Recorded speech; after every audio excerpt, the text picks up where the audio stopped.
Bakka jirtanitti nageenyi keenya isin haa ga'u jecha akka moltoo hordoftoota fi daawwattoota qaroo miidiyaa kan biyya keessaa fi biyya alatti argamtan hundi keessanuu nageenyi keenya bakka jirtanitti isin haa ga'u jecha oduu guyyaaf qindeeffanne isinitti hima oduu waliin kan isin faana ture Misraa Bayyaani jalqaba irratti hangafoota oduutti ni gala. Aanaa Adaabaa iddoo Waashaa jedhamu keessatti balaa konkolaataa mudatee lubbuun namoota 9 darbuun himame. Hidhattoonni fannoo naannoo Oromiyaa keessatti gurmaa'anii akka socho'an ibsuudhaan haa ta'u malee ajjechaa tibbanaa naannichatti lammiilee nagaa irratti raawwatameen harka keessaa hin qabu jechuudhaan haleetti jira. Oduu biyya alaatiin Israa'el bakka bu'oota marii dhukaasaa dhaabuuf Kaatar jiran biyyattii waamteetti jirti. Egaa hordoftoota fi daawwattoota keenya kunneen hangafoota oduuti amma bal'inni oduu keenya isinitti hima. Warroonni maatii keenya hin ta'in asumaan immoo sabiskiraayib sheer gochuudhaan qaroo miidiyaa maatii keenya ta'aadhaan hordofaa isiniin jedha.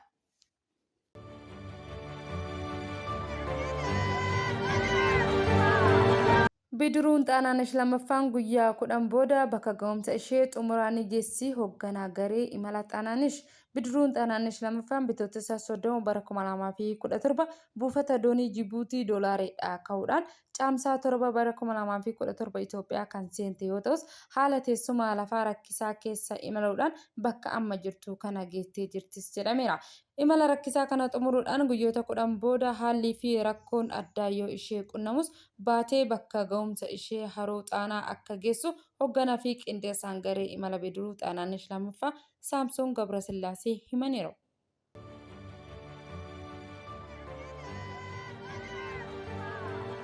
Bara baajataa xumurame naannoo Hararitti gama hundaanuu bu'aaleen onnachiisuun argamu bulchaan naannoo Hararii ibsan.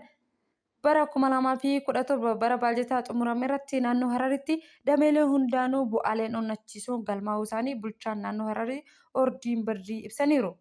Bulchaan kun gumiin idilee lammaffaa waggaa 4ffaa marsaa 6ffaa gumii biyyoolessaa Hararii geggeessee jiru irratti akka ibsanitti gama misoomaan eegumsa duudhaa nageenya olaantummaa seeraa kabachiisuudhaan dameewwan hawaasummaa fi dinagdee bu'aalee onnachiisuus argamaniirus jedhaniiru. Keessumaayyuu xiyyeeffannoo gumii kanaan kan ta'e bu'aaleen dameelee eegumsa hambaa aadaa qooqaa fi barnootaa argaman caalatti cimsuuf itti fufuufis ni hojjannas jedhaniiru. Hojiiwwan onnachiisoo gumii Hararii bara 2017 raawwatee hojii bara 2018 bu'uura kan buusanii fi ta'uu bulchaan naannoo Hararii ibsaniiru.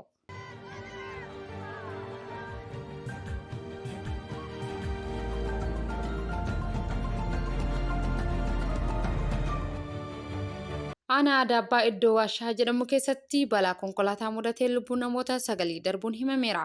Godina Arsii Lixaa Aanaa Adaabaa iddoo addaa Waashaa Sabsibee jedhamutti balaa konkolaataa mudateen hanga ammatti lubbuun namoota 9 darbuun himameeti jira.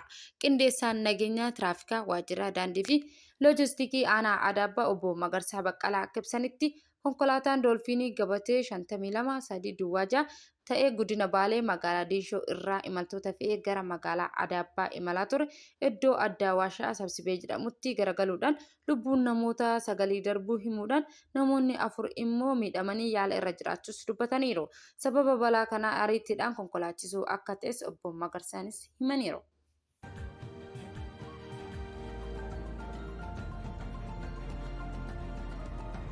Israa'el bakka bu'oota marii dhukaasaa dhaabuuf Kaatar jiran biyyatti waamteetii jirti. Gaazatti dhukaasaa akka dhaabbatuuf Kaatar marii geggeeffamaa ture irratti hanga amma waliigaltee irra gahamaa akka hin jirres himameera. Waajjirri ministeera muummee Israa'el akka beeksisetti Benyamin Netanyahuun bakka bu'oota Israa'el mariif gara Kaatar deeman biyyatti waamaniiru.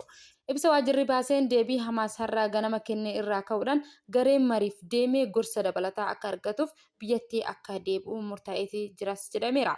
Itti dabaluudhaan tattaaffiin qaamoleen jaarsummaa mariisisan Kaatarii fi Marsii taasisanii ni dinqisiifadha. Akkasumas immoo tattaaffiin ergama addaa USA fi taasisan ni dinqisiifadha jechuudhaan ibsa waajjirri ministeera muummee Israa'el ba'ee ni mul'isa.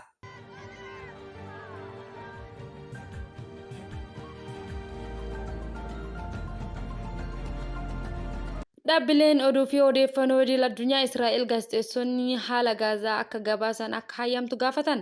Eejensii Firaansii Pirees, Assosheet Pirees, BBC fi Roosters har'a akka jedhanitti Israa'el gaazexeessonni haala Gaazaa sodaa tokko malee akka gabaasan hayyamuu qabdi jedhaniiru. Dhaabbileen miidiyaa kunneen ibsa waloo kanaanis gaazexeessonni isaanii biyya keessa jiran beelaa fi rakkoo biroo mudachaa akka jirus himaniiru. Dhaabbileen gargaarsaa 100 ol ta'an lammiileen Filisxeen qulqulluu fi ogeeyyiin miidiyaa beelaaf saaxilamuu isaanii irra deddeebiinis dubbateera. Gaazexeessonni daangaa malee riippoortii wiz piroodakshin erga waraanni Gaazaa jalqabe gaazexeessonni 200 ajjeefamus ibseeti jira.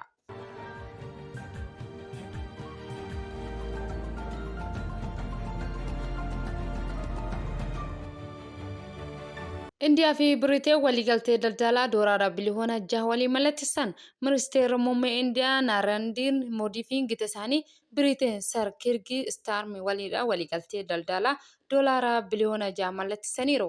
Waliigalteen kun Yuunaayitid Kingdom konkolaataa fi alkoolii hedduu gara Hindiitti akka ergituu fi kan taasisu yoo ta'u, Hindiin immoo huccuu fi faaya dabalataa gara Yuunaayitid Kingdom akka ergitu kan taasisu ta'us ibsameera. Ministeerri muummee Yuunaayitid Kingdom Sir Kiir Starmer akka dubbatanitti waliigaltee Biriteen mallatteessite kun erga gamtaa Awurooppaa keessaa baatee booda waliigaltee daldalaa guddaa fi bu'aa dinagdee olaanaa kan qabudhas jedhameera.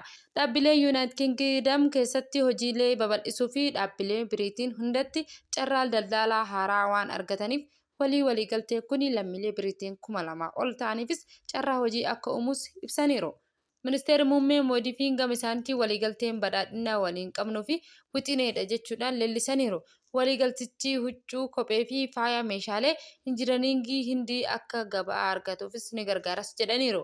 Mormitoonni waliigaltee haala wabii hawaasummaa dheereffameen hojjettoota Biriteen hir'isuu akka danda'u akeekkachiisaniiru. Garuu barreessaan daldalaa Biriteen Joonaatan Ruutaaniin kuni dogongora jechuudhaanis dubbataniiru.